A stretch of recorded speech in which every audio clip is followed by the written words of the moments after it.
News seven தமிழர்களுக்கு அன்பு வணக்கம். பேசும் தலைவர் நிகழ்ச்சிக்கு உங்களை வரவேற்கிறேன். நம்ம நிகழ்ச்சியின் மூலமாக பல்வேறு துறைகளில் சாதித்த விற்பனர்கள், தொழிலதிபர்கள், சாதனையாளர்களை நம்ம தொடர்ந்து பார்த்து கொண்டிருக்கிறோம். அந்த வரிசையில் இன்னைக்கு சிட் ஃபண்ட் அப்படிங்கிற ஒரு தொழில் சாதாரண மக்களை மிகப்பெரிய அளவில் பொருளாதாரத்தில் மாற்றத்தை கொண்டு வந்த அந்த தொழில், அதில் தமிழ்நாட்டில் மிக முக்கிய பங்கு வகிக்கக்கூடிய ஜெயநாதன் சிட் ஃபண்ட்ஸ் அப்படிங்கிறது ஒரு பகுதியில் பல மக்களுடைய வாழ்க்கையில் பெரும் மாற்றங்களை உருவாக்கி அவங்கள தொழிலதிபர்களாகவே உருவாக்கியிருக்கு.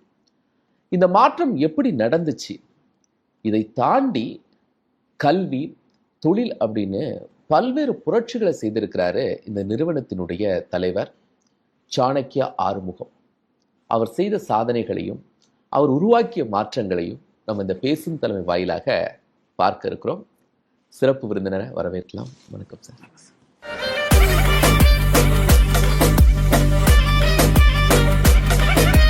உண்மையும் தளராத உழைப்பும் இருந்தால் வெற்றி நம்மை தேடி வரும் என்பதற்கு அடையாளம் தமிழ்நாட்டின் திருச்சிராப்பள்ளி மாவட்டத்தில் உள்ள வையம்பட்டி என்ற கிராமத்தில் பிறந்த திரு ஆறுமுகம். எளிய விவசாய குடும்பத்தில் பிறந்து அரசு பள்ளியில் பயின்று பாரதிதாசன் பல்கலைக்கழகத்தில் BBA பட்டம் பெற்றவர்.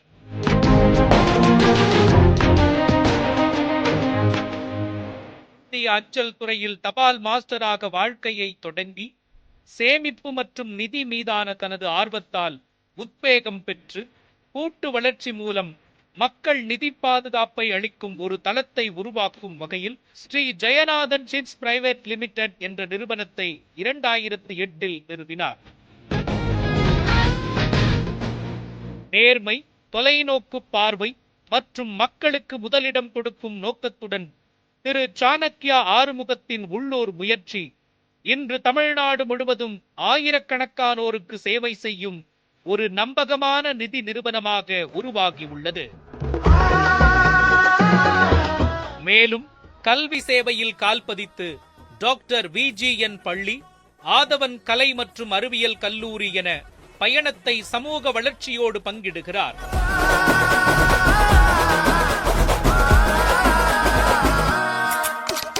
வெற்றிகரமான தொழில் முனைவோராக மேடு பள்ளங்களை கடந்து உயர்ந்த நிலைக்கு சென்ற தனது பயணத்தை திரு சாணக்கியா ஆறுமுகம் நம் பேசும் தலைமையில் மனம் திறந்து பேசுகின்றார். சிட் ஃபண்ட் அப்படின்னா ஏதோ ஒரு சாதாரண விஷயம் அப்படின்னு கடந்து போகக்கூடியது. முதல்ல அதை உங்களுடைய அடையாளமாக வச்சு நீங்கள் ஒரு பெரிய சாம்ராஜ்யம் கல்வி தளத்துக்குள்ளே நீங்கள் வந்திருக்கீங்க. அதுக்கு முதல்ல எங்களுடைய பாராட்டுக்கள். உங்களை பற்றி விசாரிக்கும் போது ரொம்ப எளிய பின்புலத்திலிருந்து, அதாவது ரொம்ப சாதாரண பின்புலம், ஒரு கூலி தொழில் அப்படிலேருந்து வந்தீங்க அப்படின்னு நாங்கள் கேள்விப்பட்டோம். எப்படி சார் உருவானீங்க நீங்கள்?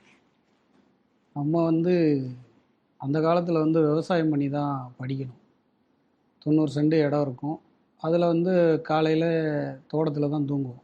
ஒரு 8 வயசுக்கு மேலே அந்த குடிசையில் தூங்கிட்டு காலையில் எந்திரிச்சு பார்த்தோன்னா முதல்ல மாடு இருக்கும். மாட்டெல்லாம் அவுத்து வச்சுட்டு கட்டுத்தரையெல்லாம் க்ளீன் பண்ணிவிட்டு அதுக்கப்புறம் விவசாய வேலையை பார்த்துக்கணும். 9 மணிக்கு ஸ்கூல்னால் ஒரு 8:30 8:45 வரைக்கும் விவசாய வேலை பார்க்கணும். பார்த்ததுக்கப்புறம் இருக்கிற கஞ்சியை குள்ள குடிச்சிட்டு நம்ம தோட்டத்துலேருந்து ஒரு 1.5 கிலோமீட்டர் ஸ்கூலு. அப்போ பரபரன்னு ஓடணும், நடந்தால் ஓடணும். அப்போல்லாம் ஜல்லி ரோடு தான் இருக்கும், நடந்தால் போகணும். சைக்கிள் தான் அதிகமாக இருக்கும். அப்புறம் படிச்சுட்டு ஈவினிங் 4 மணிக்கு மேலே மறுபடியும் விவசாய வேலை தான்.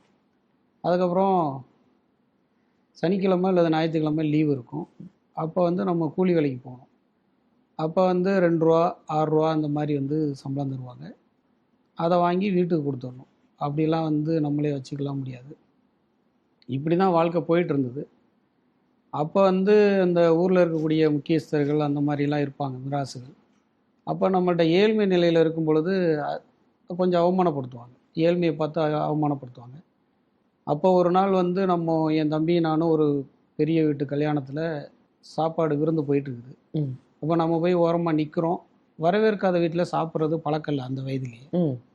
அப்போ அவங்க கூப்பிடவே இல்லை யாரும். 1 மணி நேரமாக நிற்கிறோம், பசி பயங்கரமாக இருக்குது, யாருமே கூப்பிடவே இல்லை.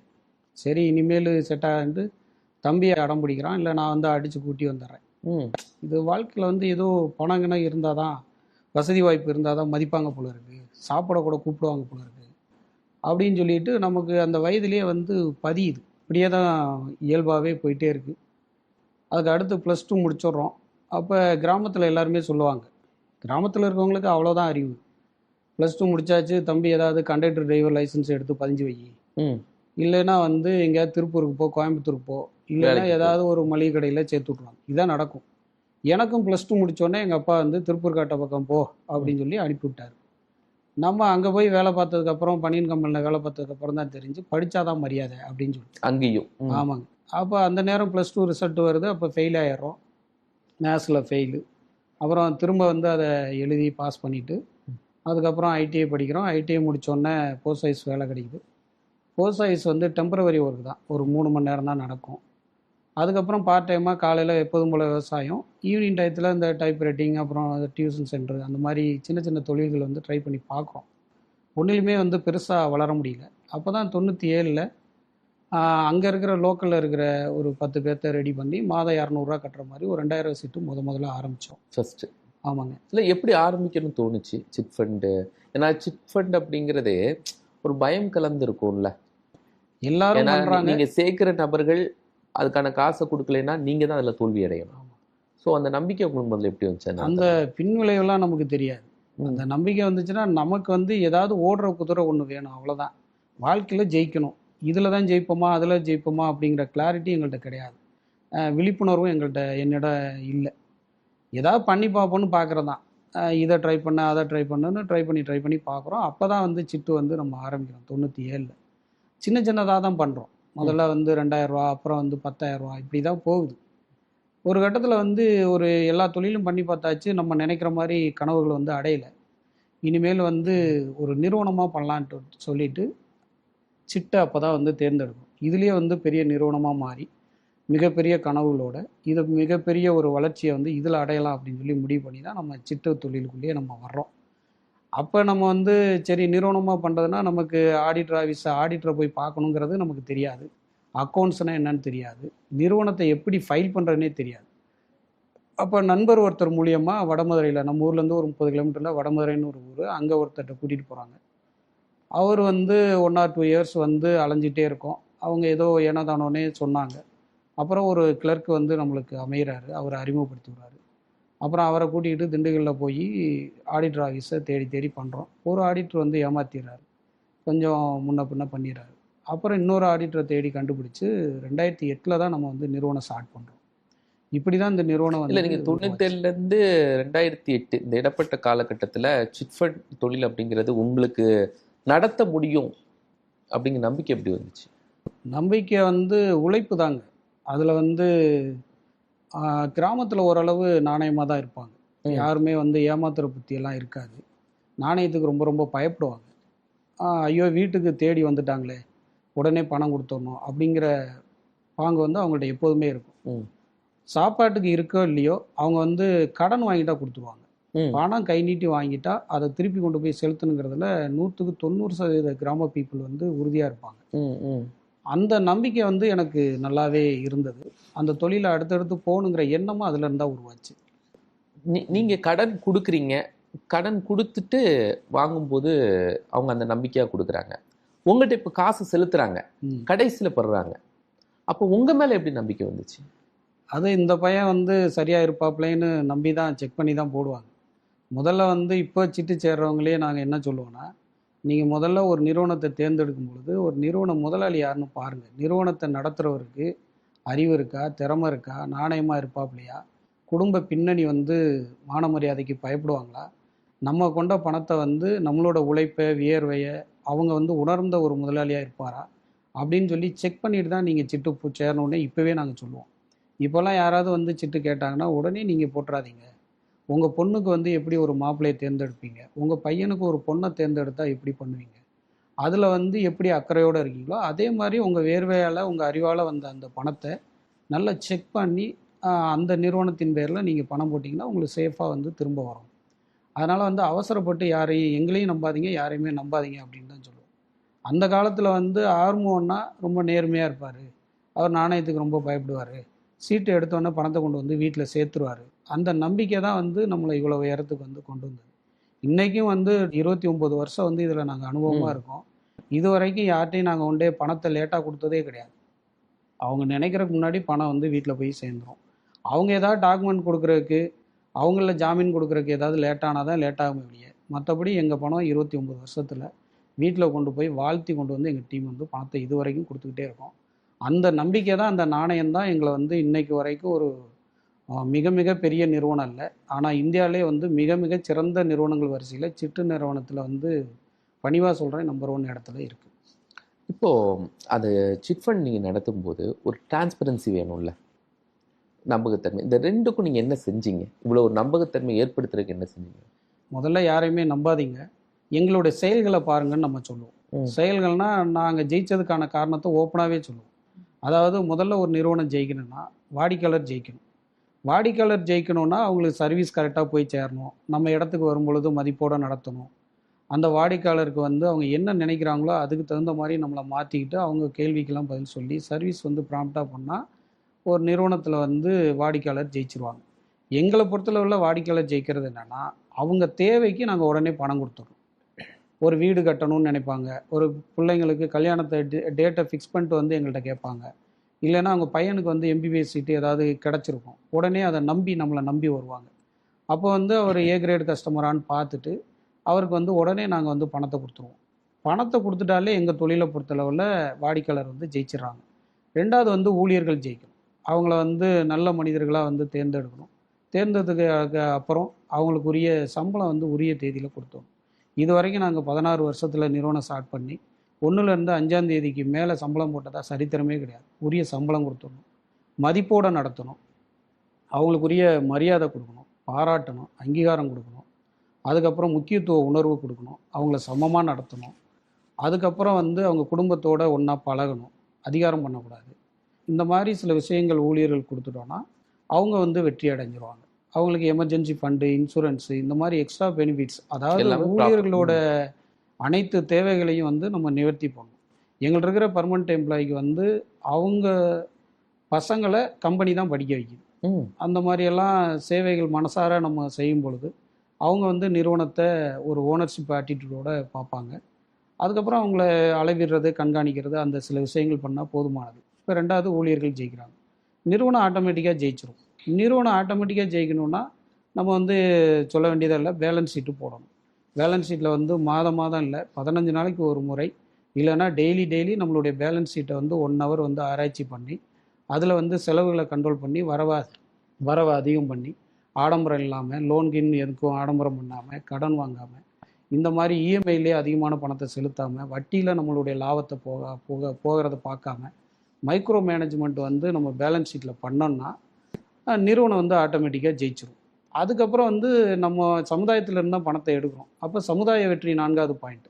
சமுதாய வெற்றினா என்னென்னா, நம்ம சம்பாதிக்கிறதுல ஒரு 10லேருந்து 20% வந்து நம்ம ஊழியர்களுக்காகவும் சமுதாயத்துக்கும் நம்ம ஏதாவது ஹெல்ப் பண்ணிடுவோம். இப்போ நம்ம சமுதாயத்துக்கு வந்து வையம்பட்டியில் 24/7 ஒரு ஆம்புலன்ஸ் விட்டுருக்கோம். அதில் இந்த ஜெயநாதன் ஆம்புலன்ஸ்னால ஒரு 300 பேர் வந்து உயிர் காப்பாற்றப்பட்டிருக்காங்க. நைட்டில் 1 மணிக்கு வந்து குழந்தைக்கு ஃபிக்ஸ் வந்துடும். அதை வந்து நம்ம ஆம்புலன்ஸ் வந்து இப்போ 108 அரை மணி நேரத்தில் போகுதுன்னா நம்ம வந்து 5 நிமிஷத்தில் ரீச் பண்ணிடுவோம். வையம்பட்டி சரௌண்டிங் 15 கிலோமீட்டர் ஃபுல்லாக நீங்கள் தான் மெயின்டைன் பண்ணி. ஆமாம், நம்ம தான் மெயின்டைன் பண்ணுறோம். அந்த டிரைவருக்கு கொடுக்கப்பட்டிருக்கிற பயிற்சியே என்னென்னா, ₹1 கூட ஒரு டீ கூட வாங்கி கொடுக்கக்கூடாது. கஸ்டமர்கிட்ட பாதிக்கப்பட்டவங்கள்ட்ட ஒரு டீ கூட வாங்கி கொடுக்கக்கூடாது. ஏன்னா நம்ம மனிதர்கள் வந்து அர்த்தராத்திரியில் ஹெல்ப் பண்ணுறாருன்ட்டு பாக்கெட்டில் ₹500 வைக்கிறது, ₹200 வைக்கிறது, அந்த தவறுகள்லாம் பண்ணுவாங்க. எங்கள் டிரைவர்கள்ட்ட நீ வாங்கினீங்கன்னா இந்த சர்வீஸே நமக்கு தேவையில்லை, இது சேவையாக இருக்காது, அதனால் இதை பண்ணாதீங்க அப்படின்னு சொல்லிடுறது. இது மாதிரியான சில நல்ல காரியங்கள் வந்து நம்ம அந்த வர்ற வருமானத்துலேருந்து ஒரு 10லேருந்து 20% வந்து நாங்கள் பண்ணிடுறோம். அப்போது ஒரு நிறுவன முதலாளின்னா, ஒரு நிறுவனத்தை நடத்துகிற ஒருத்தர் நிச்சயமாக வாடிக்கையாளரை ஜெயிக்க வைக்கணும், ஊழியரை ஜெயிக்க வைக்கணும். நிறுவனம் வந்து பேலன்ஸ் ஷீட்டில் கவனம் செலுத்தினோன்னா நிறுவனம் ஜெயிச்சிரும். அதுக்கப்புறம் வந்து நம்ம சமுதாயம் ஜெயிக்கணும். இதுக்கெல்லாம் அந்த பொறுப்பாக தான் வந்து நம்ம இருக்கிறோம். சார், இப்போது சீட் அப்படின்னாலே ஏமாற்றிட்டு போயிடுவாங்க அப்படிங்கிற ஒரு பெரிய பார்வை இருக்க தானே சரி. இன்னும் அது வந்து இன்றைக்கி இருக்கிற சூழல் சமுதாயத்தில் வந்து உண்மை எதுன்னு தெரியாமே இந்த வாய் வந்து நாய் கூசாமல் பேசிக்கிட்டே இருக்கும். உண்மையின் உண்மை முகம் வேறாகத்தான் இருக்கிறது, அதில் ஒன்றும் மாற்று கருத்தே இல்லை. நிறுவனம் சில பேர் நடத்துகிறவங்க ஏமாத்துறாங்கிறது உண்மைதான். 100ல் வந்து ஒரு 2லேருந்து 3% வந்து அவங்களுக்கு வந்து இந்த தொழில் எப்படி பண்ணுறது, இந்த தொழிலோட நடைமுறைகள் என்ன, இன்றைக்கி சமுதாய மாற்றங்கள் என்ன, மக்கள் மனநிலை எப்படி மாறுது, அதெல்லாம் தெரியாமல் ஊதாரித்தனமாக செலவு பண்ணி நாணயம் இல்லாத கஸ்டமரை சேர்த்து அதில் வந்து ஒரு 2-3% வந்து அவங்க ஏமாந்துடுறாங்க. அது ஒன்றும் சந்தேகம்லாம் இல்லை. ஆனால் இதில் மாற்று கருத்து எனக்கு இருக்குது. என்னென்னா, மக்கள்கிட்ட வந்து இன்றைக்கி முன்ன மாதிரிலாம் வந்து நாணயம்லாம் கிடையாது. எல்லாரும் எடுக்கும் பொழுது என்ன பண்ணுவாங்கன்னா, அவசரப்பட்டு எடுப்பாங்க. அவங்க தேவையை நிவர்த்தி பண்ணதுக்கப்புறம் அந்த 20 நபர்கள் ஒரு சீட்டில் அப்படின்னா அதில் ஒரு 4 பேர் 3 பேர் இல்லைன்னா ஒரு 10 பேர் திருப்பி வந்து ரீஃபண்ட் பண்ண மாட்டாங்க. அவங்க வந்து நம்ம போய் கேட்கும் பொழுது, நீ எப்படி வந்து கேட்கலாம், நான் இருந்தால் கொடுக்க மாட்டேனா, நான் என்ன ஓடியாக போயிடுவேன், இந்த மாதிரி வெற்று வசனம்லாம் வந்து பேசுவாங்க. முதல்ல நம்ம நிறுவனத்தை நடத்துகிற பேர் சரியாக இருக்கான்னு பார்க்கணும். இது நம்ம வந்து வாடிக்கையாளர்கள் சொல்கிறது, மக்களுக்கு சொல்கிறது. முதல்ல நிறுவனத்தை நடத்துகிறவர் வந்து யோக்கியமாக இருப்பாரா, நாணயமாக இருப்பாரா, உண்மையாக இருப்பாரா, நம்ம பணத்தை திருப்பி கொண்டு வந்து கொடுத்துட்டு வந்துடுவாரா, ரிசர்வ்ஸில் வந்து பிஎஸ்ஓ கரெக்டாக போட்டிருக்கா, அக்ரிமெண்ட் கரெக்டாக போட்டிருக்கா, அந்த நம்ம ஒருத்தர்னா மீதி இருக்கிற 19 நபர்கள் வந்து யார், அந்த மாதிரி ஒரு விழிப்புணர்வு கொண்டு அதை செக் பண்ணி சேர்ந்தாங்கன்னா அவங்க பணம் வந்து எந்த வகையிலும் வந்து பாதிக்கப்படவே படாது. அதே மாதிரி நிறுவனத்தை நடத்துகிறவங்களும் வாடிக்கையாளரை செக் பண்ணணும். நாங்கள் இப்போ எங்கள்கிட்டலாம் வந்து பார்த்தீங்கன்னா, யாராவது சிட்டு போடுறேன்னா உடனே யார்ட்டையும் கையெழுத்தெல்லாம் வாங்க மாட்டோம். அவங்களுக்கு தெரியாமலே வந்து 3 முறை செக் பண்ணுவோம். அவங்க குடும்ப பின்னணி கரெக்டாக இருக்கா, வருமான வாய்ப்புகள் கரெக்டாக இருக்கா, சிபில் பார்த்துருவோம். சிபிலில் வந்து ஒரு 750க்கு மேலே ஸ்கோர் இருக்கான்லாம் பார்ப்போம். 1-2 பேர் வந்து அதிலே ஏமாற்றுவாங்க. சிபில் கரெக்டாக வச்சுட்டு இங்கே சிட்டு போட்டுட்டு ஏமாத்துகிற மக்களும் இருக்கிறாங்க. அதனால் அதெல்லாம் நாங்கள் நல்லா தரவாக செக் பண்ணிட்டு ஒரு உள்ளுணர்வை கேட்போம். அதுக்குன்னு ஒரு டீம் இருக்குது, ஒரு 4 பேர் செக் பண்ணுவாங்க. செக் பண்ணிட்டு உள்ளுணர்வை டிக் அடித்தா தான் சேர்ப்போம், இல்லைன்னா சேர்க்கவே மாட்டோம். அவங்க ஏன் உங்கள் கம்பெனியில் மட்டும் எங்களை சேர்க்க மாட்டீங்க, உங்களுக்கு என்ன ஆச்சு அப்படி இப்படிலாம் கேட்பாங்க. அதெல்லாம் இல்லை, எதுவுமே நாங்கள் சொல்ல மாட்டோம். உங்கள் குடும்பம் இப்படி இருக்குன்னு நாங்கள் சொல்ல முடியாது. அதனால் எங்கள் வேவ்லென்த்து இது தான். எங்கள் எண்ண ஓட்டத்துக்கு தகுந்த மாதிரி வாடிக்கையாளர் வந்தால் மட்டும்தான் சேர்ப்போம், இல்லைன்னா சேர்க்கவே மாட்டோம். இதில் வந்து நடத்துகிறவங்க மேலேயும் தப்பு இருக்குது, சிட்டு போடுற கஸ்டமர் மேலேயும் தப்பு இருக்குது. நாணயமாக செலுத்தணும்னு அவங்க நினைக்கணும். இவங்க வந்து நிறுவனத்தை சிறப்பாக கொண்டு போகணும், நாணயம் தான் உசுருக்கு மேலானதுன்னு நினச்சி இவங்களும் நிறுவனத்தை பக்தியாக பார்த்து நடத்தணும். இந்த 2 ட்ராக்கும் கரெக்டாக இருந்துச்சுன்னா இந்த தொழில் வந்து ரொம்ப அற்புதமான தொழில். இன்றைக்கி வந்து 50 வருடங்கள் 70 வருடங்கள் 40 வருடங்களாக தலைமுறையாக சிட்டு பிஸ்னஸ் பண்ணுற தொழில் முதலாளிகளும் இருக்காங்க. அதே சமயத்தில் 1 வருஷத்தில் ஆரம்பித்து 2 வருஷம் 4 வருஷத்தில் மூடிட்டு போகிறவங்களும் இருக்காங்க. அது ரொம்ப ரொம்ப கம்மியான ரேஷியோ தான். ஆனால் ஜெயிச்சவங்களோட ரேஷியோ வந்து ரொம்ப ரொம்ப அதிகம். 98% பேர் ஜெயிச்சவங்க ரொம்ப பேர் இருக்கிறாங்க. அவங்கள செலக்ட் பண்ணி போட வேண்டியது மக்களோட பொறுப்பு. ஒரு சிறிய இடைவேளைக்கு பிறகு பேசும் தலைமை நிகழ்ச்சியில் சந்திக்கலாம்.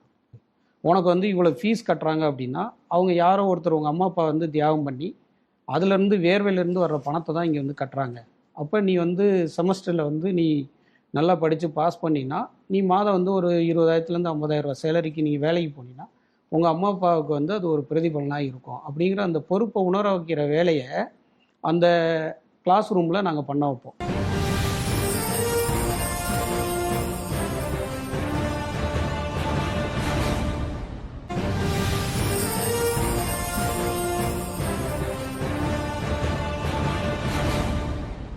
பேசும் தலைமை நிகழ்ச்சி தொடர்கிறது.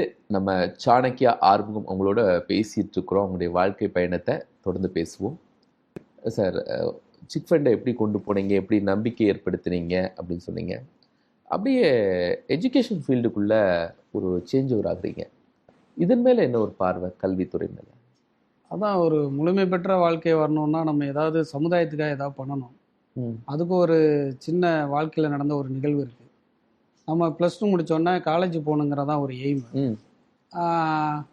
ஈவேரா காலேஜ் திருச்சியில் வந்து நம்ம அட்மிஷன்லாம் போட்டாச்சு. போட்டுட்டு மறுநாள் அதிகாலை 4 மணிக்கு எழுந்திரிச்சு குளிச்சுட்டு காலேஜுக்காக ரெடி பண்ணிகிட்ருக்கோம். நான் காலேஜ் கிளம்பிட்டுருக்கேன் முத நாள் ரொம்ப சந்தோஷமாக. எங்கள் அப்பா என்ன பண்ணிட்டாரு, இந்த மாதிரி அதிகாலை 7:25க்கு ட்ரெயின் வையம்பேட்டிலேருந்து, உனக்கு வந்து அவங்க அம்மா தோட்ட வேலை பார்த்துட்டு சமைச்சு கொடுக்குமான்னு யோசிச்சு பாருன்னு ஒரு நெகட்டிவ் பாஸ் பண்ணார். அது சரி, நம்மளால் படிக்க முடியாது போல இருக்குது அப்படின்னு சொல்லிட்டு அன்னையிலேருந்து அந்த டிகிரி வந்து என்னால் படிக்க முடியல. அதுக்கப்புறம் நம்ம சிட்டு தொழிலில் வந்து நல்லா வளர்ந்துட்டோம். வளர்ந்ததுக்கப்புறம் இன்கம் வருது. அந்த வருமானத்தை வச்சு நம்ம ஏன் வந்து ஒரு மணப்பாறை ஏரியான்றது ரொம்ப கிராமப்புற ஏரியா, எல்லாம் கிராமத்தில் கூலி வேலை நம்மள மாதிரியே சின்ன வயதில் எப்படி கூலி வேலை பார்த்தாங்களோ, எப்படி விவசாய வேலை பார்த்து படிக்க வராங்களோ, அந்த மாதிரி ஸ்டூடெண்ட் தான். அப்போ ஏன் இவங்களுக்கு ஒரு சர்வீஸாக பண்ணக்கூடாது அப்படின்ற ஒரு எண்ணம் எனக்கு தோணுச்சு. அதற்கான வாய்ப்பு வந்து ஒரு 7-8 வருஷமாக ட்ரை பண்ணி பார்த்தோம். ஒன்றும் அமையலை. அதுக்கப்புறம் இது வந்து இந்த ஆதவன் கல்லூரிங்கிறது வந்து ஒரு 2 வருஷத்துக்கு முன்னாடி தான் நம்ம பழைய மேனேஜ்மெண்ட்டை இருந்து வாங்கினோம். வாங்கினதுக்கப்புறம் அந்த நினச்சது நம்ம கிடைக்காத ஒரு கல்வி வந்து நம்ம கிராமப்புறத்தில் இருக்க மாணவ மாணவிகளுக்கு கொடுக்குறோம். அது தரமான கல்வி கொடுக்குறோம் அப்படின்றது சேவை ப்ளஸ் வந்து மன திருப்திக்காக தான் பண்ணுறோம். எஜுகேஷன் அப்படிங்கிறது சார், நம்ம அந்த ஃபீல்டுக்குள்ளேயே இருக்கணும், அப்டேட்டான விஷயங்கள்லாம் தெரிஞ்சுக்கணும். இன்றைக்கி வேர்ல்டு நிறைய மாறிட்டே இருக்குல்ல. ஸோ அதை இன்றைக்கி கல்வித்துறைக்குள்ளே நம்ம ஒரு இன்ஸ்டியூஷனுக்குள்ளே எப்படி கொண்டு வரணும்னு நினைக்கிறீங்க? அதான் இந்த பசங்களுக்கு வந்து இன்னைக்கு ஏஐ வந்திருக்குது. அது இல்லாமல் ஒவ்வொரு எஜுகேஷன்லேயும் வந்து அந்த டெக்னிக் அந்த உலகம் மாறிட்டே இருக்குது. அது எல்லாத்துக்குமே தெரியும். கிராமத்தில் இருக்கிற பசங்களுக்கு வந்து கிடைக்குமா அப்படின்னா ஒரு சந்தேகம்தான். இப்போ எங்கள் காலேஜில் பார்த்தீங்கன்னா, ஸ்கூல்லையும் பார்த்தீங்கன்னா எல்லாமே டிஜிட்டல் போர்டு. எல்லா கிளாஸ் ரூம்லையுமே வந்து நல்ல டிஜிட்டல் போர்டு வச்சுருக்கோம். அது இல்லாமல் அந்த ஆசிரியர்களை தேர்ந்தெடுக்கிற விதம், முதல்ல வந்து அந்த கல்வி நிலையத்தை நடத்துகிற எங்களுக்கு முதல்ல நம்ம பசங்களாக பார்க்கக்கூடிய ஒரு தன்மை. இப்போ என் பசங்க 2 பேர் அப்படின்னா, இங்கே படிக்கிற ஒரு 800 ஸ்டூடெண்ட் அப்படின்னா, அந்த 800 + 2 802 மனசாட்சி பிரகாரம் தான் பையனாக நினைக்கக்கூடிய அந்த மனப்பாங்கு மட்டும் இருந்துருச்சுன்னா, அதுக்கப்புறம் அந்த குழந்தைங்களுக்கு என்னென்ன வேணும், அந்த பசங்களுக்கு என்னென்ன வேணுங்கிறது வந்து நம்மளுக்கு இயல்பாகவே வந்துடும். நாங்கள் வந்து டெக்னாலஜியில் வந்து அதிகமாக முதலீடு பண்ணுறோம். ஏன்னா இன்றைக்கி உலகமே மாறிட்டே இருக்குது. டெக்னாலஜி அப்டேட் கொடுத்தா தான் அந்த ஸ்டூடெண்ட் வந்து உலகத்தோட போட்டி போட முடியும். அடிக்கடி வெளியிலலாம் கூட்டிகிட்டு போய் அங்கே இருக்கிற டெக்னாலஜி அப்டேட் அதெல்லாம் வந்து காட்டுறோம். வெளியில இருந்து ட்ரெயினர்லாம் கொண்டு வந்து ட்ரைனிங் கொடுக்குறோம். ப்ராக்டிக்கலாக செய்ய வைக்கிறோம். அதான் வந்து ரொம்ப முக்கியமானது. முதல்ல வந்து எண்ணம் சார்ந்த விஷயத்தில் தாம் பசங்களாக வந்து நினைக்கணும். அதே மாதிரி தான் ஆசிரியர்களை தேர்ந்தெடுக்கிறோம். சில பேர் மணி மைண்டடாக வருவாங்க. சில பேர் வந்து டயத்தை வந்து ஓபி அடிச்சுட்டு ஸ்டூடெண்ட்டை வந்து தாம் பையனாக பார்க்குற அந்த தன்மை இல்லாத ஆசிரியர்கள்லாம் வருவாங்க. அவங்களெல்லாம் நாங்கள் வந்து மனசாட்சியே பார்க்க மாட்டோம். சொல்லிவிட்டு வேலையை விட்டு எடுத்துருவோம். நல்ல எண்ணம் இருந்தால் மட்டும்தான் இங்கே வந்து பயணிக்க முடியும். அதே மாதிரி அறிவு, திறமை இருக்கணும். அறிவில் வந்து அந்த பசங்களுக்கு என்ன பிடிக்குமோ அதுதான். இப்போ சில ஆசிரியர்களாக நானே இன்டர்வியூ பண்ணுவேன். இன்டர்வியூ பண்ணும் பொழுது அவங்க சொல்லுவாங்க,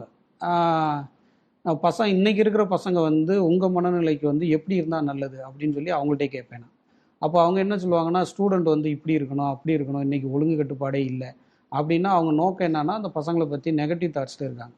என்றைக்குமே வந்து சிலை செதுக்கிற சிற்பி வந்து தன்னுடைய மனதில், தன்னுடைய ஆள் மனதில் சிலையை செதுக்கினதுக்கு அப்புறம்தான் அவரோட கையில் வந்து உளி வேலையே செய்யும். அதே மாதிரி தான் ஒரு ஆசிரியர், ஒரு மேனேஜ்மெண்ட்.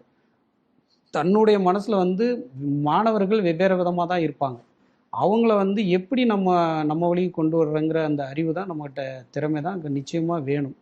அதில் நாங்கள் ஒரு அற்புதமான விஷயம் பண்ணுறோம். பேரண்ட் வீடியோன்னு ஒன்று பண்ணுறோம். காலேஜ்லேயும் ஸ்கூல்லேயும் அவங்க அம்மா அப்பா வந்து கூலி வேலை செய்வாங்க, இல்லைன்னா ஆடு மாடு மேய்ப்பாங்க.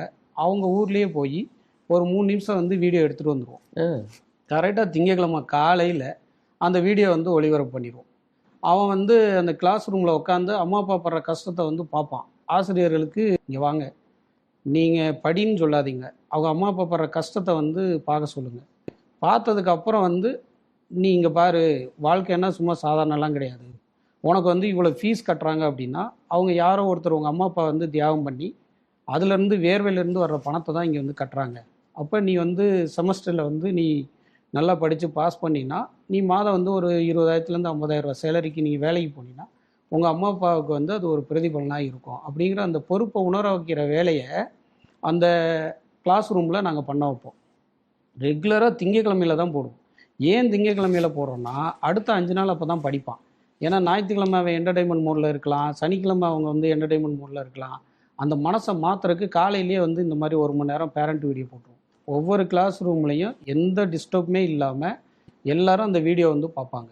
பார்த்ததுக்கு அப்புறம் வந்து அவங்க படிக்கிற விதத்தை பார்த்தீங்கன்னா நமக்கே ஆச்சரியமாக இருக்கும். மாடலில் எங்கேருந்து கேட்ச் பண்ணீங்க?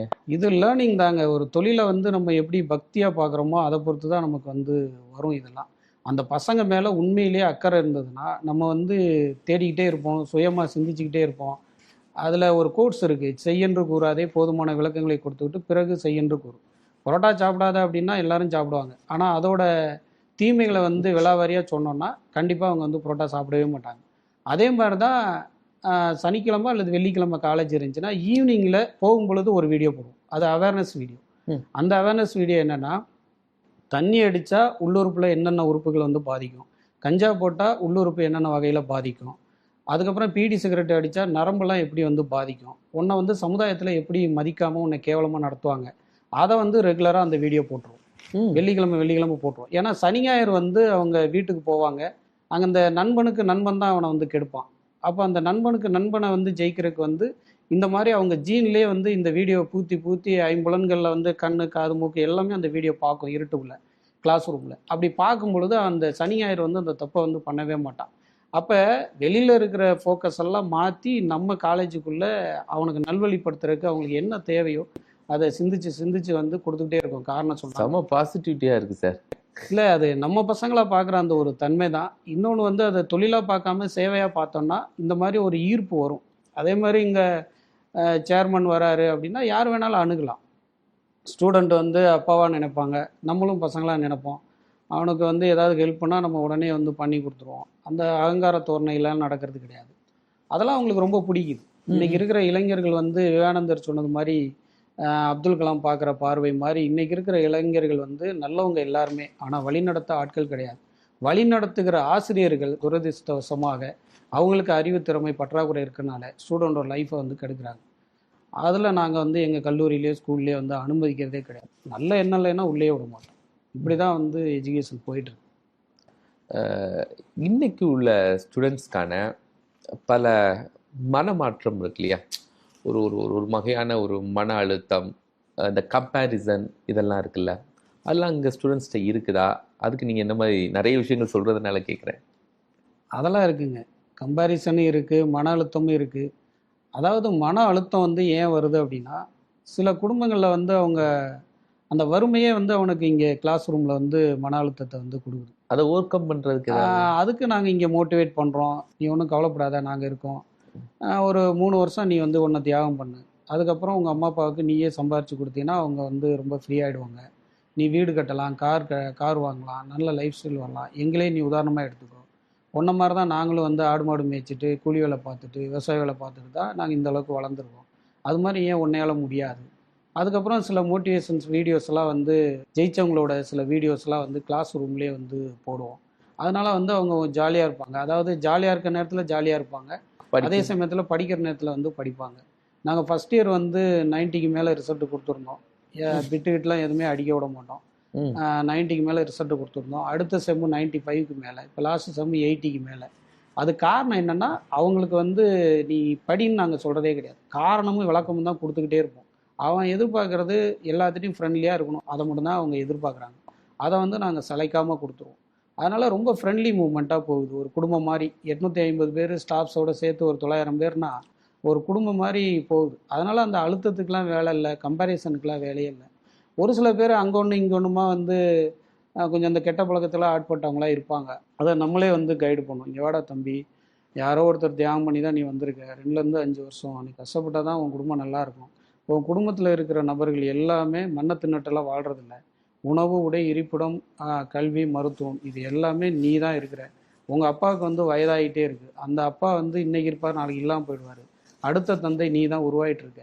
நீங்கள் உருவாகலைன்னா உங்கள் குடும்பத்தில் இருக்கிறவங்க எல்லாரும் நல்ல உணவு சாப்பிட முடியாது, மான மரியாதையை காப்பாற்றிக்கிறதுக்கு நல்ல உடை அணிய முடியாது, உங்கள் அக்கா தங்கச்சியை வந்து நல்ல இடத்துல கட்டி கொடுக்க முடியாது, உங்கள் அம்மா அப்பாவுக்கு வந்து இறுதி காலத்தில் நீ ஒரு மருத்துவம் பார்க்க முடியாது, நல்ல வீடு கட்ட முடியாது, கனவு சார்ந்த வாழ்க்கை வாழ முடியாது. அதனால் வந்து இன்றைய நாளில் இந்த 3 வருஷம் வந்து நாங்கள் சொல்கிறதெல்லாம் கேட்டிங்கன்னா நிச்சயமாக உன்னுடைய குடும்பத்துக்கு வந்து ஒரு வடிவத்தை எங்களால் வாழ்க்கை மாறிடும் அப்படின்னு சொல்லி நாங்கள் உண்மையை மட்டும் சொல்லுவோம். அடிக்கடி உணர்வுபூர்வமாக சொல்லும் பொழுது அவங்களுக்குன்னு ஒரு இதயம் இருக்குது. அந்த இதயம் வந்து கண்டிப்பாக மாற்றிடுவாங்க, கரைச்சிருவீங்க. அதெல்லாம் கரைக்கிறதுக்கு ஒன்றும் இல்லைங்க. அவங்க மேலே வைக்கிற நம்பிக்கை, அவங்க மேலே நம்ம நம்பிக்கை வைக்கிறோம், உணர்வுபூர்வமாக சொல்கிறோம், உண்மையை சொல்கிறோம். அதனால் அவங்க வந்து மனப்பூர்வமாக ஏற்றுக்கிறாங்க. ரொம்ப ஃப்ரெண்ட்லியாக வந்து இவர் சொல்கிறது வந்து கரெக்டு தான், அப்போ எதிர்காலத்தில் இப்படியெல்லாம் நம்ம இருக்கணும், அந்த பொறுப்பை உணர வைக்கணுங்க. அதே மாதிரி அந்த 5 வருஷத்துக்கு ஒரு முறை வந்து வாழ்க்கை எப்படி மாறுங்கிறதையும் சொல்லுவோம். டஃப்பான சேலஞ்ச், அதை ரொம்ப லகுவாக செஞ்சிடுறீங்க நீங்கள். இல்லை, அவங்க எல்லாருமே மனிதர்கள் தான், அவங்களுக்குன்னு இதயத்தில் ஒரு உணர்வு இருக்குது.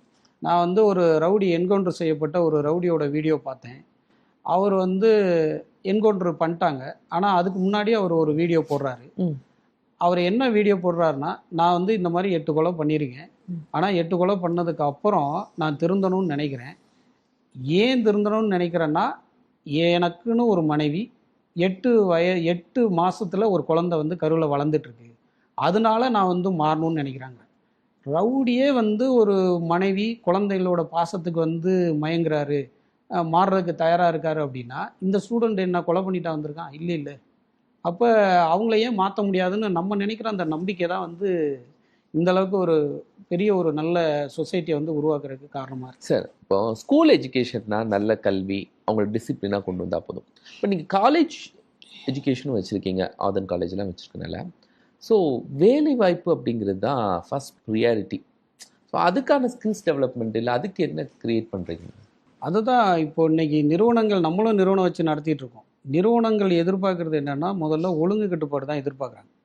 ஒழுங்கு கட்டுப்பாடுனா இப்போது டைமிங் ஃபாலோ பண்ணுறது, அதுக்கப்புறம் வந்து பாத்ரூம் மேனர்ஸ். இப்போ நம்ம காலேஜில் ஸ்கூலில் பார்த்தீங்கன்னா, பாத்ரூமில் இவங்க செப்பல் ஷூவை கழட்டிட்டு பாத்ரூமில் இருக்க செப்பல் தான் வந்து யூஸ் பண்ணுவாங்க.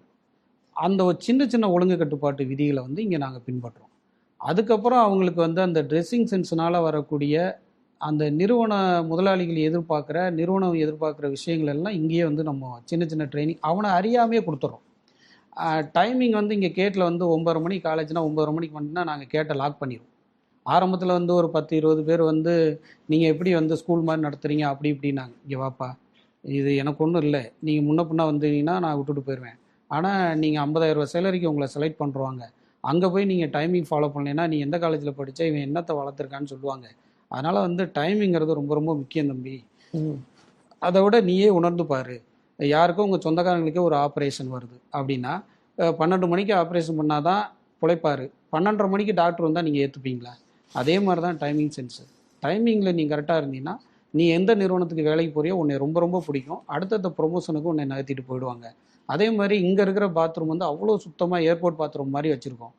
நீ இதில் ஏன் பாத்ரூம் செப்பல் போட சொல்கிறேன்னா, நீ கார்ப்பரேட்டில் போய் ஒர்க் பண்ணுவ. அங்கே ஒர்க் பண்ணும் பொழுது அங்கே சிட்டியில் படிச்சுட்டு வர்ற பசங்க எல்லாருமே அந்த பாத்ரூம் மேனர்ஸ் ஓரளவு தெரிஞ்சிருக்கும். நீ தெரியாது போய் முழிச்சுக்கிட்டு இருந்தீங்கன்னா உனக்கு அசிங்கம். அதனால் வந்து இங்கேயே ஒரு சில ஒழுங்கு கட்டுப்பாடு விதிகளை வந்து நீ பின்பற்றிட்டீங்கன்னா நிறுவனத்தில் போய் அசால்ட்டாக நீ வந்து அடுத்தடுத்த ப்ரொமோஷன்ஸ் போகலாம், வேலையை தக்க வச்சுக்கலாம். அதுக்கெல்லாம் வந்து நீ இப்போவே வந்து இந்த காரணங்கள்னால தான் உன்னை வந்து பயிற்றுவிக்கிறோம் அப்படிங்கிறத சின்ன சின்ன விஷயத்த இங்கேயே சொல்லுவோம். நம்ம ஸ்கூலில் வந்து ப்ரிகேஜிலேருந்து 5th வரைக்கும் ஸ்டூடெண்ட் இருப்பாங்க. அவங்க வந்து இந்த நான் சொல்கிறத காலேஜ்லேயும் பண்ணுவாங்க, அங்கேயும் பண்ணுவாங்க. அதே மாதிரி இங்கே வந்து காலேஜில் யாராவது யோகா பண்ண வைக்க முடியுமா? இங்கே மெடிடேஷன் பண்ண வைக்கிறோம்.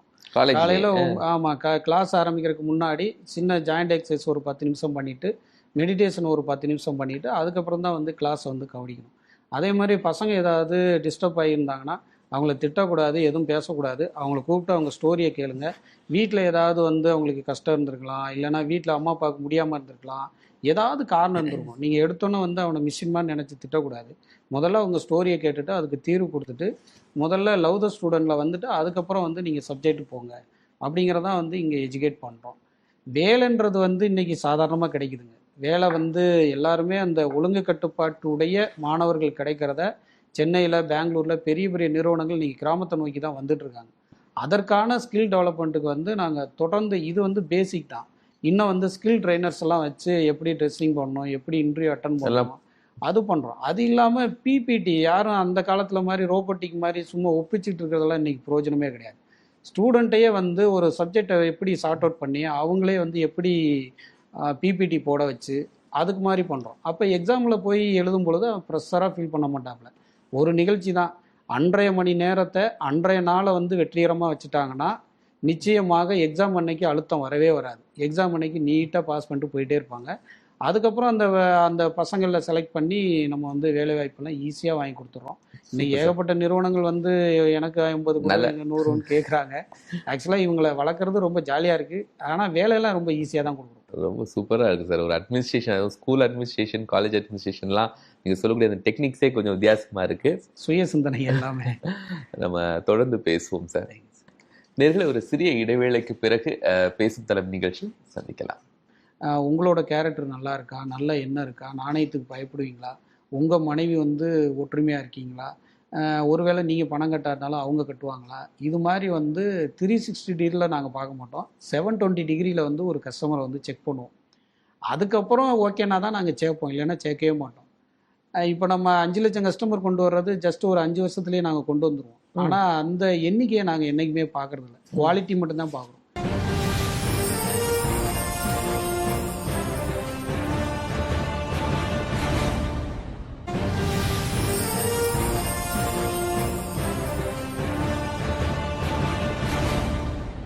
பேசும் தலைமை நிகழ்ச்சி தொடர்கிறது. நம்ம சாணக்கியா ஆறுமுகம் அவங்களோட பல முக்கியமான வாழ்க்கை பயணத்தை பார்த்துட்டு இருக்கோம். தொடர்ந்து பேசலாம்.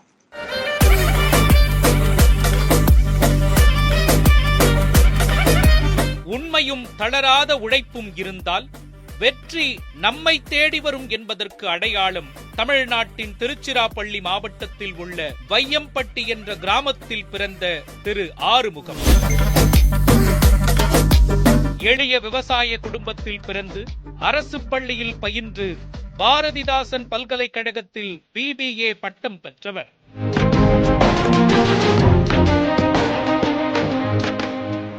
இந்திய அஞ்சல் துறையில் தபால் மாஸ்டராக வாழ்க்கையை தொடங்கி சேமிப்பு மற்றும் நிதி மீதான தனது ஆர்வத்தால் உத்வேகம் பெற்று கூட்டு வளர்ச்சி மூலம் மக்கள் நிதி பாதுகாப்பை அளிக்கும் ஒரு தளத்தை உருவாக்கும் வகையில் Shri Jayanathan Sheets Private Limited என்ற நிறுவனத்தை 2008 நிறுவினார்.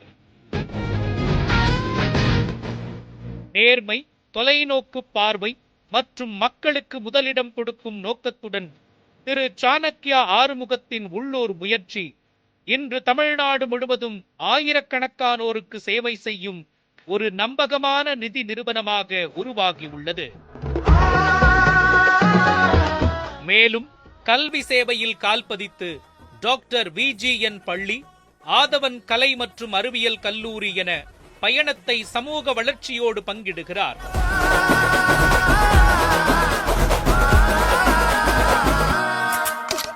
வெற்றிகரமான தொழில் முனைவோராக மேடு பள்ளங்களை கடந்து உயர்ந்த நிலைக்கு சென்ற தனது பயணத்தை திரு சாணக்கியா ஆறுமுகம் நம் பேசும் தலைமையில் மனம் திறந்து பேசுகின்றார். சார், உங்களுடைய காலேஜ் எப்படி நீங்கள் கொண்டு போயிட்டு இருக்கீங்க, ஸ்டூடெண்ட்ஸுடைய மாரலை நீங்கள் எப்படி புரிஞ்சு வச்சுருக்கீங்க அப்படிங்கிறதுலாம் ஒரு புதிய இன்வெஸ்ட்மெண்ட்டாக இருக்குது நம்முடைய ஆடியன்ஸ்க்கு. ஸ்கூல் இது கொஞ்சம் டிஃப்ரெண்ட்டான ஒரு பாத் தான். ஒரே எஜுகேஷனாக இருந்தால் கூட ஸ்கூல்ஸு அந்த ஸ்டூடெண்ட்ஸை மெயின்டைன் பண்ணுறது, அவங்க பேரண்ட்ஸை மெயின்டைன் பண்ணுறது ரொம்ப டிஃப்ரெண்ட்டாக இருக்கும்ல. இப்போ ஸ்கூலுக்குள்ளே எப்படி போனீங்க? ஸ்கூல் வந்து அதே ஆர்வம் தாங்க. காலேஜ் வாங்கின ஒரு மாதத்துக்கு முன்னாடி தான் ஸ்கூல் போனோம். ஆல்ரெடி ரன்னிங்கில் இருந்த ஸ்கூல் தான். இப்போ வந்து ஒரு 400 பேர்த்துக்கு மேலே இருக்காங்க. 5th வரைக்கும் உள்ள ஸ்கூலு. 2 இயரில் வந்து ஒரு 400 பேர்த்துக்கு மேலே ஸ்டூடெண்ட் வந்து படிக்கிறாங்க. நம்ம எல்லாருமே வந்து பேரண்ட் என்ன பண்ணுறாங்கன்னா, என் பையன் என்ன ரேங்க் வந்தான் அப்படிலாம் கேட்பாங்க. நீங்கள் இங்கே வாங்க, ரேங்கெல்லாம் பார்க்காதீங்க.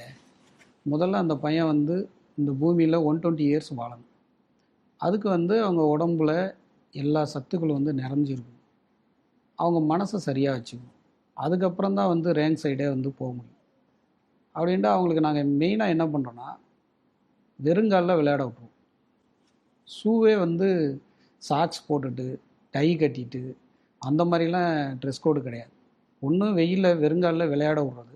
அதுக்கப்புறம் வந்து காற்றோட்டம் நல்லா ஃப்ரீயாக இருக்கணுங்கிறதுக்காக அந்த துணியை செலக்ட் பண்ணுறதுக்கு மட்டும் நாங்கள் யூனிஃபார்முக்கு 3 மாதம் சிரத்தை எடுத்தோம். அந்த துணி வந்து உடம்புல போட்டிருந்தா ஒரு எரிச்சல் வரக்கூடாது, அந்த துணினால் சைடை விட்டு வரக்கூடாது, இடுப்பில் வந்து டைட்டாக இருக்கக்கூடாது. அவன் வந்து டக்குன்னு பாத்ரூம் போகணுன்னா சரட்டுன்னு உருவிட்டு சரட்டுன்னு போயிட்டு வந்துடணும். அந்த மாதிரி வந்து ஒன்று இன்ச்சு பை இன்ச்சு பார்த்து பண்ணணும். ஷூ சாக்ஸ் போடுற அளவுக்கு அந்த வயது தேவையில்லை. அந்த சாக்ஸ் போட்டால் உள்ளுக்குள்ளே காற்றே போகாது. அப்போ அந்த காலுக்குள்ளே ரத்த ஓட்டமே சரியாக இருக்காது. அப்போ சாக்ஸு இல்லாத ஷூ இருக்கக்கூடாது, செருப்பு இருக்கக்கூடாது. அப்படி ஒரு ஈஸியானதாக செலக்ட் பண்ணி பண்ணோம். சின்ன சின்ன விஷயத்துலையும் வந்து நம்ம ஆழ்ந்து போய் சிற்பி சிலையை செதுக்கிற மாதிரி பண்ணோன்னா அந்த ஸ்கூல் வந்து மிகப்பெரிய ஒரு உயரத்தை வந்து அடையுங்கிறதுக்கு அது ஒரு ஒன் ஆஃப் த விஷயம். பாத்ரூமுக்கு வந்து ஒரு சின்ன ஸ்மெல்லு வரவே விட மாட்டோம். 1 மணி நேரத்துக்கு ஒரு முறை, இல்லைன்னா 4 ஸ்டூடெண்ட் போயிட்டு வந்தால் கூட க்ளீன் பண்ணிக்கிட்டே இருப்பாங்க. அந்த அங்கேருந்து ஒரு கிருமி கூட அட்டாக் ஆகிடக்கூடாதுல ரொம்ப கவனமாக இருக்கும். அதே மாதிரி பஸ்ஸஸ் எல்லாம் புதுசு. புதுசு. அதே மாதிரி டிரைவர்ஸ் வந்து எல்லா செக்கப்புக்கும் உட்படுத்தப்பட்டு தான் சேர்க்குறோம். அவங்களுக்கு வந்து சுகர் இருக்கக்கூடாது, ப்ரெஷர் இருக்கக்கூடாது, ஒபிசிட்டி இருக்கக்கூடாது, கோவப்படுறவராக இருக்கக்கூடாது, மொபைல் யூஸ் பண்ணக்கூடாது, 40 50 கிலோமீட்டருக்கு மேலே போகக்கூடாது. அப்புறம் அங்கே இருக்கிற கேர்டேக்கர் ஆயாக்கள் வந்து தெளிவாக தான் பேரம் பேத்தியாக நினைக்கக்கூடியவங்களை மட்டும்தான் ஆயாக்களாக செலக்ட் பண்ணுறது. இது பெரிய ஆத்மார்த்தமாக இருக்குங்க. ஸ்கூல் ஆரம்பித்ததோட நோக்கமே என்னன்னு கேட்டிங்கன்னா, அந்த குழந்தைங்க ஃபுல்லாக நம்ம குழந்தைங்க. அங்கேயும் ஒவ்வொரு குழந்தைக்கும் 40 ஆசனாஸ் பண்ணியே ஆகணும். எத்தனை வகுப்புல இருந்து நீங்க ஆசனா பண்ண அது கேஜிஸ்லேருந்தே 5th வரைக்கும் பண்ணலாங்க. பண்ணலாம்? அவங்களுடைய உடல் திறனுக்கு தகுந்த மாதிரி ஆசனாஸ் பண்ணுறோம். இந்த வெயிலில் வெறுங்காலில் விளையாடுறதுனாலையும் இந்த ஆசனாஸ் பண்ணுறதுனாலையும் அந்த உடம்பு ஆரோக்கியம் வந்து அவனுக்கு தெளிவாக இருக்குது. அந்த பஞ்சபூதங்கள் சொல்லுவாங்க, நீர், நிலம், காற்று, ஆகாயம், நெருப்பு. இந்த 5 சக்தி வந்து அந்த உடம்புல இருந்துருச்சுன்னா சளி பிடிக்கிறதோ இல்லைன்னா வந்து ஒரு சோர்வாக உணர்றதோ அதெல்லாம் எந்த தொந்தரவுமே அந்த பசங்களுக்கு வரவே வராது. முதல்ல ஆரோக்கியத்தை உறுதி பண்ணிடுறோம். அதுக்கு அடுத்து நல்ல பழக்க வழக்கங்கள். நான் கல்லூரிக்கு சொல்ல மாதிரி தான் அங்கேயும். அதுக்கப்புறம் அவேர்னஸ் வீடியோ வந்து இப்போவே ஜீனில் வந்து புகுத்துரும். ம்.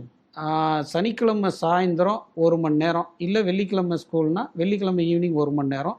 அந்த சனி ஞாயிறில் போய் தான் கெடுவான். அப்போ வெள்ளிக்கிழமை ஈவினிங் வந்து அவனுக்கு அந்த அவேர்னஸ் வீடியோ போட்டுருவோம். இந்த வயதிலேயே வந்து பீடி சிகரெட் அடித்தா என்ன பாதிப்பு வரும், தண்ணி அடித்தா என்ன பாதிப்பு வரும், உன் நண்பனுக்கு நண்பன் எப்படி ஏமாற்றி உன்னை கெடுக்க ட்ரை பண்ணுவான், அந்த அவேர்னஸ் வீடியோ வந்து இப்போவே நம்ம போட்டுறோம். புரிஞ்சுக்கிறாங்களா சார்? நல்லா புரிஞ்சுக்கிறாங்க. 3rd 4th 5th வந்து அட்டகாசமாக புரிஞ்சுக்கிறாங்க. சின்ன வயதிலேயே நம்ம வந்து இந்த நல்ல விஷயத்தை உள்ளே கொண்டு போய் சேர்க்க அந்த உள்ளங்காலில் இருந்து உச்சந்தலை வரைக்கும் அந்த ஜீன்லேயே போய் இது போய் பதிவாயிரும். நல்ல விஷயம். அவங்க +2 படிக்கும் பொழுது, 10th படிக்கும் பொழுது, காலேஜ் படிக்கும் பொழுது அவனுக்கு அந்த ஒரு சூழல் வந்துச்சுன்னா அப்போ அவங்களோட ஜீனே வந்து எதுக்கும். தண்ணி அடித்தா இந்த மாதிரி பாதிப்புன்னு நம்ம சின்ன வயசுலேயே உணர்ந்துருக்கோம், சிகரெட் அடித்தா இந்த பாதிப்பு வரும்னு சின்ன வயசுலேயே உணர்ந்துருக்கோம், நம்ம ஸ்கூல்லேயே சொல்லி கொடுத்துருக்காங்க அப்படின்ட்டு அந்த அந்த ஃப்ரெண்ட்ஸை வந்து ஒதுக்குவான். இல்லைன்னா அந்த ஃப்ரெண்ட்ஸை தான் வேவ் லென்த்துக்கு மாற்றுவான். அதில் எனக்கு 100% வந்து எங்களுக்கு நம்பிக்கை இருக்குது. அந்த பசங்களுக்கு இப்போ கொடுக்க மற்ற ஸ்கூல் ஸ்டூடெண்ட்டுக்கும் நம்ம ஸ்கூல் ஸ்டூடெண்ட்டுக்கும் ரொம்ப வித்தியாசம் இருக்கும். அதே மாதிரி காலையில் வந்தோடனே குழந்தைங்கள ஆசிரியர், கேர்டேக்கர் எல்லாருமே சில் அவுட்னு ஒரு மெத்தட் பண்ணுறோம். அவங்க வந்து முதல்ல அவனுக்கு டான்ஸ் பிடிக்குமா, ஹக் பண்ணி ஐ லவ் யூ சொல்கிறது பிடிக்குமா, இல்லை இந்த உச்சி முகர்றது பிடிக்குமா, இதை அந்த குழந்தைங்களுக்கு வந்து முதல்ல செஞ்சுட்டு தான் உள்ளேயே ஸ்கூலுக்குள்ளேயே போவாங்க. இந்த மாதிரி சின்ன சின்ன விஷயங்கள்லையும் வந்து அந்த குழந்தைங்களுக்கு தகுந்த மாதிரி மாற்றுறது.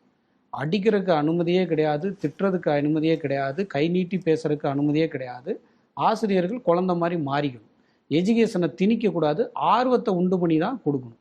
ஒரு கணக்கு செய்ய அப்படின்னு திணிக்கக்கூடாது. கணக்கில் ஆர்வம், இதெல்லாம் பண்ணால் என்ன நன்மை உனக்கு கிடைக்கும், அந்த ஆர்வத்தை சொல்லி காரணமும் விளக்கம் சொல்லி தான் எஜுகேஷனே அவங்களுக்கு கொடுக்கணும். அதே மாதிரி இப்போலேருந்தே ப்ரீகேஜிலேருந்து 5th வரைக்குமே அவங்களுக்கு இப்போவே பிபிடி போடுறதுக்கு கற்றுக் கொடுக்குறோம் ஒன்றொன்னே. அதே மாதிரி வையம்பட்டியில் ஒரு சின்ன கிராமத்தில் ரோபோட்டிக் இருக்குது, லைப்ரரி இருக்குது. அப்புறம் கிளாஸோட அட்மாஸ்பியர் வந்து வேறு லெவலில் இருக்கும். டிஜிட்டல் போர்டு, பயிற்றுவிக்கப்பட்ட ஆசிரியர்கள், அந்த மாதிரி எல்லாமே நிதானமாக ஒன்று பார்த்து பண்ணுறதுனால அந்த ஸ்கூல் வந்து ரொம்ப மிக மிக பெரிய ஸ்கூல் இல்லை, ஆனால் மிக மிக சிறந்த ஸ்கூல் வரிசையில் வந்து நல்ல இடத்துல இருக்குது. சார், இப்போ இந்த ஸ்டூடெண்ட்ஸ்கிட்ட இருக்கக்கூடிய விஷயம் தாண்டி அவங்களுடைய பெற்றோர்கிட்ட ஒரு ஆர்வம் இருக்குல்ல, அதை நீங்கள் எப்படி இது பண்ணுங்க? நீங்கள் ஸ்டூடெண்ட்ஸ்கிட்ட இவ்வளோ இதெல்லாம் சொல்லிடலாம், பட் அவங்க பெற்றோருக்கு நீங்கள் நிறைய மெசேஜ் கொடுக்க வேண்டியது இருக்குல்ல. பெற்றோர்கள் வந்து சில நேரங்களில் நான் வெளிப்படையாக சொல்லணுன்னா, இவங்களுக்கெல்லாம் எது கல்யாணம் நடக்குதுன்னா யோசிப்பாங்க. எல்லாரும் பக்கத்து வீட்டில் கல்யாணம் பண்ணுறோம், இவங்களும் கல்யாணம் பண்ணுறாங்க அப்படின்னு ஒரு ஆதங்கம் வரும். பட் நான் வெளிப்படையெல்லாம் சொல்ல முடியாது அவங்கள்ட்ட. அவங்க வந்து சீரியல் பார்க்குறாங்க, கணவன் மனைவி வந்து குழந்தைக்கு முன்னாடி கெட்ட வார்த்தை பேசிக்கிறாங்க, கணவன் மனைவி வந்து குழந்தைக்கு முன்னாடி சண்டை பிடிச்சிக்கிறாங்க, கணவன் மனைவி வந்து குழந்தையோட நச்சரிப்பு தாங்கலைன்னு சொல்லிட்டு மொபைலை கொடுத்து அவங்க கண்ணை கெடுக்கிறாங்க. அதெல்லாம் நடக்குதுங்க. அந்த குழந்தைங்களோட சைக்காலஜியே வந்து பேரண்ட்டுக்கு வந்து தெரியவே இல்லை. அப்போ நாங்கள் என்ன பண்ணுறோன்னா, 2 மாதத்துக்கு ஒரு முறை கம்பல்சரி ஆர்ட் ஆஃப் பேரண்டிங் எல்லோரும் வந்து தான் ஆகணும். வரலைன்னா க்ரீன், எல்லோ, ரெட்டு 3 வகையாக பேரண்ட்டை பிரிச்சிடுறோம். ரெகுலர் மீட்டிங் வர்றவங்க, ஸ்கூலோட ஒத்துழைக்கிறவங்க, இவங்கெல்லாம் க்ரீன். ஓரளவு விட்டு விட்டு மீட்டிங் வர்றவங்க, ஓரளவு கொஸ்டின் கேட்பாங்க, மற்றபடி குழந்தை மேலே அக்கறை இருப்பாங்க, எல்லோ பேரண்ட். ரெட் பேரண்ட்டுன்னு ஒன்று கொடுக்குறோம். அவங்க என்னென்னா, வீட்டில் சீரியல் பார்க்குறது, குழந்தைங்கள அடிக்கிறது, திட்டுறது, அதுக்கப்புறம் அக்கறை இல்லாத பேரண்ட்டு, இவங்களுக்கெல்லாம் ரெட்டு, அது கொடுத்து வச்சுருவோம். அந்த ரெட் பேரண்ட்டை கூப்பிட்டு கவுன்சிலிங் கொடுப்போம். அவங்க சரியாக வரலைன்னா நீங்கள் அட்மிஷனை மாற்றிங்கன்னு சொல்லிடுவோம் நாங்கள். ஏன்னா குழந்தைன்றது எதிர்காலத்தில் இந்த சமுதாயத்தை உருவாக்குறதுக்கும் அந்த குடும்பத்தை உருவாக்குறதுக்கும் அவங்க தான் விதை. அந்த விதைய வந்து நீங்கள் கவனிக்கலைன்னா எதுக்காக குழந்தை பெத்தனே தெரியாமல் வளர்ந்துக்கிட்டு இருக்கு அந்த புள்ள. அவங்களே வந்தோடனே நீங்கள் என்ன இப்போ வந்து ரேங்க் கொடுத்தீங்க அப்படின்னு கேட்பாங்க. முதல்ல இந்த உலகத்தில் வந்து அவன் 100 வயது வாழட்டும், அதுக்கப்புறம் வந்து நல்ல பழக்க வழக்கத்தில் வரட்டும், அதுக்கப்புறம் கல்வி தானங்க, நீ ஒன்றும் கவலைப்படாதீங்க. இன்னைக்கு பேசிக் கல்வியில் வந்து 3 மொழிகள் நல்லா தெரிஞ்சால் போதுமானது. தமிழ், இங்கிலீஷ், ஹிந்தி. அதை நல்லா எழுத படிக்க தெரியணும், எல்லாமே தெரியும். இந்த பிபிடி ப்ரெசென்ட் பண்ணி அவனை சுயமாக சிந்தனையாளராக மாற்றுறது. அதை விட முக்கியமானது அந்த வயதுக்கு என்ன பொருந்துமோ அதை மட்டும் தான் கொடுக்கணும். ஓவர்லோடு ஏற்றுறது, இப்போவே வந்து பேலன்ஸ் ஷீட்டு போடுங்க, இப்போவே பணத்தை கொடுத்து அப்படி என்ன விடுங்க, அதெல்லாம் தேவையே கிடையாது. தொழில் வந்து பண்ண இப்போவே கற்றுக் கொடுக்கணும், அதெல்லாம் இல்லை. அவங்களுக்கு என்ன வருமோ அதில் அவங்கள எக்ஸ்பர்ட் ஆக்குனா போதுமானது. அதை வந்து நாங்கள் பேரண்ட்டுக்கு புரிய வைக்கிறோம். ஆர்ட் ஆஃப் பேரண்டிங்கில் வந்து சில வீடியோக்கள் கொடுத்து சில நிகழ்வுகள்லாம் இதெல்லாம் செய்யுங்க, இதெல்லாம் செய்யாதீங்க. முதல்ல வந்து குழந்தைங்க வந்து லவ்வை தான் விரும்புகிறாங்க, அந்த லவ்வை கொடுங்க. முதல்ல நல்லா இறுக அணைச்சி நல்ல ஒரு முத்தம் கொடுங்க. அதுக்கப்புறம் வந்து குழந்தைங்கள இப்போவே ஒரு சில வேர்ட்ஸ் எல்லாம் யூஸ் பண்ணுங்கள். My son is great, my son is God's gift, thank you God, I love யூடா செல்லாம், நான் ஒன்றா நம்புகிறேன். உங்கள் குழந்தைங்களுக்கு இந்த 5 வரிகளை மட்டும் காலையில், மதியம், இரவு சாப்பிட்றதுக்கு போகிறீங்களா, நீங்கள் சாப்பிட்ற போகிறதுக்கு முன்னாடி இந்த வரிகளை சொல்லிட்டு போனீங்கன்னா எதிர்காலத்தில் வந்து பொண்ணும் தடமாறாது, பையனும் தடமாற மாட்டான். ஏன்னா எங்கள் அம்மா அப்பா வந்து என் மேலே லவ்வாக இருக்காங்க, என்னை நம்புகிறாங்க, என்னை கடவுளோட குழந்தையாக நினைக்கிறாங்க, அதனால் அந்த நம்பிக்கைக்கு வந்து நான் துரோகம் பண்ண மாட்டேங்கிற அந்த மனப்பாங்கு வந்து சின்ன வயதுலேருந்தே நீங்கள் கொடுத்துக்கிட்டே இருங்க. சின்ன வயசில் கொஞ்சம் கொஞ்சிக்கிட்டே இருப்பீங்க, வயதுக்கு வந்ததுக்கப்புறம் 10 வயதுக்கு மேலே அப்படிலாம் வந்து அது குறைஞ்சிருது. அதனால் அதெல்லாம் வந்து நாங்கள் ஆர்ட் ஆஃப் பேரண்டிங் அப்படிங்கிற ஒரு நிகழ்வில் வந்து பக்காவாக பண்ணிடுறோம். அதில் இப்போ ரொம்ப சிறப்பாக இருக்குது. அதில் இன்னும் சில பேரண்ட்டை மாற்ற வேண்டியதும் இருக்குது. எனக்கு ஒரு விஷயம் சார், நீங்கள் இந்த எஜுகேஷன் பிளாட்ஃபார்மில் வெரி ஷார்ட் பீரியடுக்குள்ளே வந்திருக்கீங்க. இதெல்லாம் தொடர்ந்து பாரம்பரியமாக எஜுகேஷன் சிஸ்டத்துக்குள்ளே இருக்கிறவங்க, இல்லைன்னா ஒரு 20-30 ஆண்டுகளாக நிறைய பேரை பார்த்தவங்க, இந்த ஷார்ட் டைம்குள்ளே நீங்கள் வேறு பிஸ்னஸ்லேருந்து வரீங்க, அது வேறு வகையாக மணி கொடுக்குறதும் கலெக்ட் பண்ணுறதும் வேறு மாடல். இது எப்படி கற்றுக்கிட்டீங்க சார்? ஆர்வம் தாங்க, ஆர்வம் தான். நான் திரும்ப திரும்ப சொல்கிறது வந்து அந்த குழந்தைங்க மேலே நமக்கு உண்மையான பாசம் இருந்துச்சு, அக்கறை இருந்துச்சுன்னா அந்த குழந்தைங்க சார்ந்து நம்ம சிந்திக்கும் பொழுது, குழந்தைங்க சார்ந்து அறிவை வளர்த்துக்கணும்னு நினைக்கும் பொழுது அது இயல்பாகவே வந்துடும். நாங்கள் எப்போதுமே வந்து தொழில் பண்ணுறது என்னென்னா, இல்லை சேவையே பண்ணுறோன்னா, என்னோட வலது கையை இப்படி வெட்டி போட்டிங்கன்னா அந்த வலது கையில் இருக்கிற ஒவ்வொரு அணுவும் உயிர் இருக்கும் பொழுதும் உயிருக்கு அப்புறமும் சாம்பலாக போனால் கூட அந்த தொழிலை பற்றி, அந்த சேவையை பற்றி அது சொல்லிக்கிட்டே தான் இருக்கும். அதில் நம்மளை புதைச்சிக்கிறதான். நம்ம வந்து அதை பார்க்குற விதம் வந்து இப்போ ஒரு டைரக்டர் படம் பண்ணுறாரு, அந்த டைரக்டரோட மனசில் அந்த ஒரு மைண்ட் மேப்பிங் உருவாயிரும், ஒவ்வொரு சீனும் உருவாயிரும், ஒவ்வொரு கதாபாத்திரமும் உருவாயிரும்.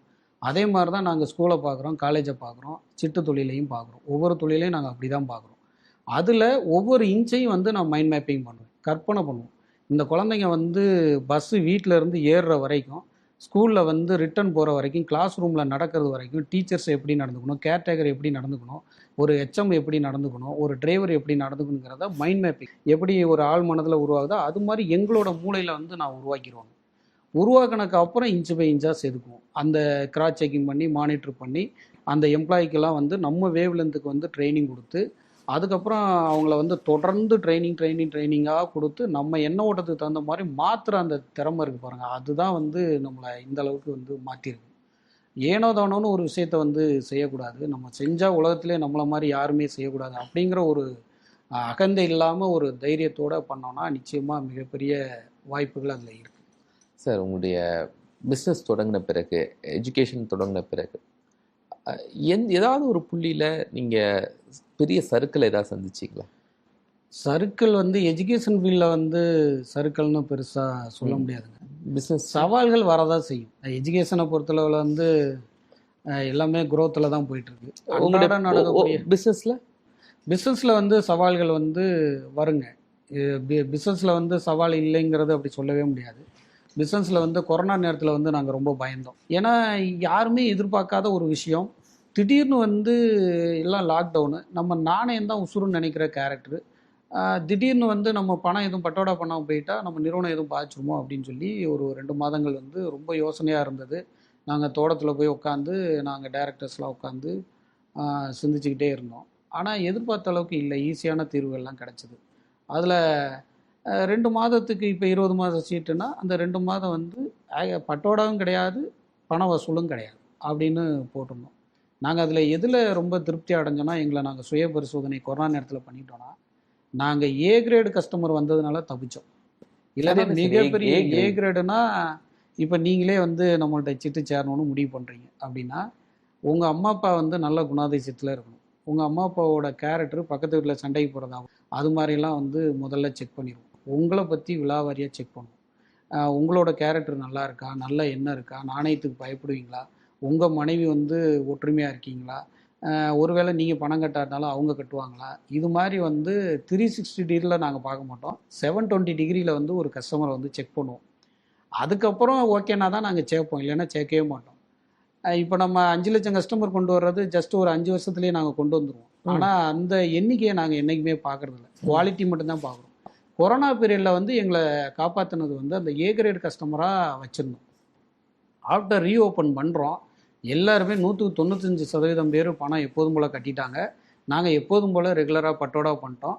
எங்கள்கிட்ட எமர்ஜென்சி ஃபண்டுன்னு எப்போதுமே வச்சுருப்போம். அந்த எமர்ஜென்சி ஃபண்டை வச்சு அந்த 5% கட்டாதவங்களுக்கு நாங்களே போட்டு கட்டி அந்த நிறுவனத்தை வந்து சிறப்பாக வச்சுருந்தோம். எங்களுக்கு கொரோனா பீரியடுங்கிறது வந்து ரொம்ப பாசிட்டிவான விஷயம். ரொம்ப விஷயங்கள் வந்து லேர்ன் பண்ணிக்கிட்டோம்.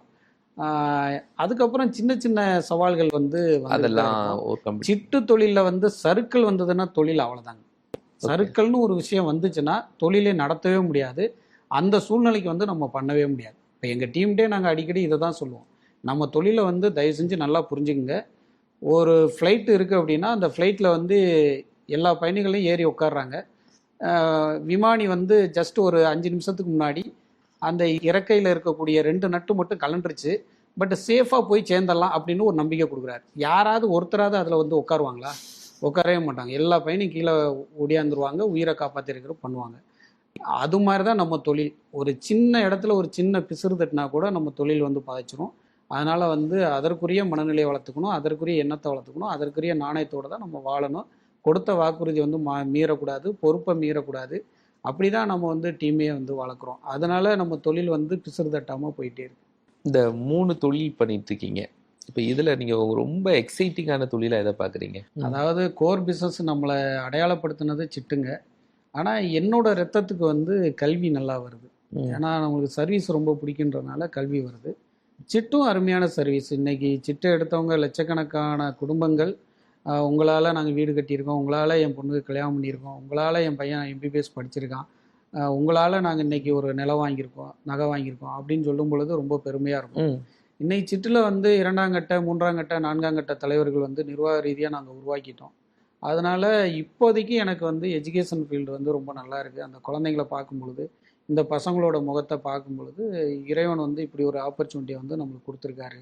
இவங்க வந்து வாழ்க்கையில் செட்டில் ஆகும் பொழுது நமக்கு வந்து அது ஒரு பெரிய சேவையாக மாறும், ஒரு புண்ணியமாக மாறும். அதனால் வந்து இவங்களுக்காக நம்ம வாழ்க்கையை வந்து ஒப்படைச்சிடலாம் அப்படிங்கிற ஒரு எண்ணம் வந்து இப்போ லேட்டஸ்ட்டாக வந்திருக்கு. ரொம்ப ஹாப்பியாக இருக்குது சார். எங்கள் பேசும் தலைமை பயணத்தில் உங்களை மாதிரி ஒரு நபர் ஒரு எளிமையான பின்புலத்தில், கஷ்டப்படுற பின்புலத்துலேருந்து வந்து ஒரு பெரிய சாதனை சாம்ராஜ்யத்தை ரொம்ப டிசிப்ளினாக கட்டமைச்சிருக்கீங்க. உங்களுடைய இந்த ஸ்டோரி, இந்த மெத்தடாலஜி இதெல்லாம் நம்ம ஆடியன்ஸ் பார்க்கும்போது அவங்க ஒரு பெரிய இன்ஸ்பயராக இருக்கும். ஃபஸ்ட்டு எனக்கு ரொம்ப இன்ஸ்பயராக இருக்குது உங்களை சந்திச்சதில். ரொம்ப சந்தோஷம் சார். ரொம்ப நன்றிங்க சார். நியூஸ் 7 வந்து இந்த ஆப்பர்ச்சுனிட்டியை வந்து எனக்கு கொடுத்துருக்காங்க. கிராமத்தில் இருக்கிற ஒரு தொழில் பண்ணுற ஒரு முனைவோரை வந்து இந்தளவுக்கு உலகம் ஃபுல்லாக கொண்டு போகிறதில்ல. எங்களுக்கும் எங்கள் டீமுக்கும் வந்து ரொம்ப சந்தோஷம். பணிவாக வந்து ஏற்றுக்கிறோம். இங்கே சொல்லப்பட்ட விஷயங்கள் அனைத்துமே வந்து எங்கள் வாழ்க்கையில், எங்கள் தொழிலில் நடைமுறைப்படுத்திய, அனுபவித்து உணர்ந்த விஷயங்களை மட்டும்தான் நாங்கள் சொல்லியிருக்கோம். இந்த வாய்ப்புக்காக இறைவனுக்கு வந்து ரொம்ப நன்றி. நியூஸ் 7 டீமுக்கு ரொம்ப நன்றி. தேங்க்யூ. நேர்களே, இன்றைய பேசும் தலைமை நிகழ்ச்சியில் சாணக்கியா ஆறுமுகம் உண்மையாகவே பேர மாதிரியே தனக்குள்ள ரொம்ப சாதுரியமான விஷயங்களை வைத்து அடுத்த தலைமுறைக்கான பல புதிய வியூகங்களையும் புதிய மாற்றங்களையும் உருவாக்கி கொண்டிருக்கிறார். தொழிலில் சம்பாதிக்கிறதை தாண்டி அதை சேவையிலும் அதிகமாக செலுத்தி வராங்க. புதிய சமுதாயம் எப்படி உருவாகணும் அப்படிங்கிற ஒரு பெரிய கனவோடு இருக்கக்கூடிய திரு சாணக்கிய ஆறுமுகத்தை சந்தித்ததில் பேசும் திறமை ரொம்ப பெருமை கொள்கிறது. நீங்களும் பயனடைந்திருப்பீங்க அப்படின்னு நம்பிக்கையோடு அடுத்த நிகழ்ச்சியில் உங்களை சந்திக்கிறேன். நன்றி.